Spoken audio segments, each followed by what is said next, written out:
बोलो बृहस्पति भगवान की जय। आज बृहस्पतिवार व्रत कथा सुनेंगी। वो इस प्रकार है। प्राचीन काल में एक ब्राह्मण रहता था। वह बहुत निर्धन था। उसकी कोई संतान नहीं थी। उसकी स्त्री बड़ी मलिनता के साथ रहती, न स्नान करती, न किसी देवता का पूजन करती थी। इससे ब्राह्मण देवता बड़े दुखी थे। बेचारे कुछ कहते तो उसका कोई परिणाम न निकला। भगवान की कृपा से स्त्री के कन्या रूपी रत्न पैदा हुआ। कन्या बड़ी होने पर प्रातः स्नान करके विष्णु भगवान का जाप पूजन व्रत करने लगी। वह बृहस्पतिवार का व्रत करती थी। अपने पूजन पाठ को समाप्त कर विद्यालय जाती और मुट्ठी में जौ भर के ले जाती। पाठशाला के मार्ग में डाल दी जाती और लौटते समय बीन के लिए आती तो जौ स्वर्ण के हो जाते थे। एक दिन बालिका सूप में उन सोने के जौ को फटक कर साफ कर रही थी। उसके पिता ने देख लिया और कहा, हे बेटी, सोने के जौ के लिए सोने का सूप होना चाहिए। दूसरे दिन बृहस्पतिवार था। उस कन्या ने व्रत रखा। बृहस्पति देव की प्रार्थना करने को कहा, मैंने आपकी सच्चे मन से पूजा की है तो आप मेरे लिए सोने का सूप दे दो। बृहस्पति देव ने उसकी प्रार्थना स्वीकार कर ली। रोजाना की तरह वह कन्या जौ फैलाते हुए जाने लगी तो लौटकर जौ बीन रही थी तो बृहस्पति देव की कृपा से सोने का सूप मिला। उसे वह घर ले आई।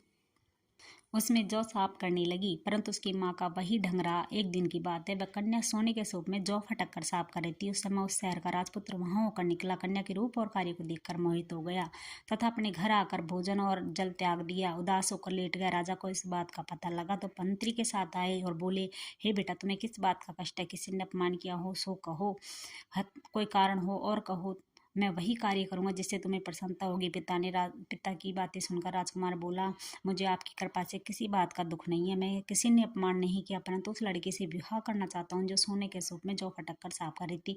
यह सुनकर राजा को आश्चर्य बोला, हे बेटा, इस कन्या का पता तू ही बता, मैं अवश्य उसके साथ तेरे विवाह करा दूंगा। राजकुमार ने उस लड़की घर का पता बताया था। मंत्री उस लड़की के घर गए और ब्राह्मण देवता को सभी हाल बताया। ब्राह्मण देवता राजकुमार के साथ अपनी कन्या का विवाह करने के लिए तैयार हो गए। विधि विधान से ब्राह्मण कन्या का विवाह राजकुमार के साथ हो गया।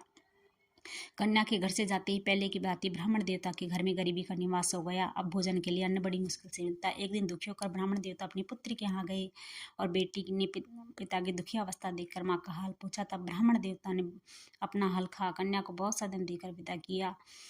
इस तरह ब्राह्मण का कुछ समय सुखपूर्व व्यतीत हुआ। कुछ दिन बाद फिर वही हाल हो गया। ब्राह्मण फिर अपनी कन्या के यहाँ गया, सारा हाल कहा। लड़की बोली, पिताजी माताजी को यहाँ ले वाला, ये वह विधि बता दूंगी जिससे गरीबी दूर हो जाएगी। ब्राह्मण देवता अपनी स्त्री को साथ लेकर पहुंचे। अपनी माँ को समझाने लगी, हे माँ, प्रातः काल तुम उठकर स्नान आदि करके विष्णु भगवान का पूजन करो, सब दरिद्रता दूर हो जाएगी। परंतु उसकी माँ ने एक बात न मानी। प्रातः उठकर अपनी पुत्री के बच्चों की जूठन खा ली। से पुत्री को बहुत गुस्सा आया। एक रात कोठड़ी का सामान निकालकर उसमें माँ को बंद कर दिया। दूसरे दिन प्रातःकाल स्नान आदि कराया, पूजन पाठ करवाया। माँ की बुद्धि ठीक हो गई और प्रत्येक गुरुवार का व्रत करने लगी। इस व्रत के प्रभाव से माँ बाप बहुत ही धनवान पुत्रवान हुए और बृहस्पति देव जी की कृपा से श्लोक को भोग कर स्वर्ग को प्राप्त हुए। बोलो विष्णु भगवान की जय। बोलो बृहस्पति देव की जय।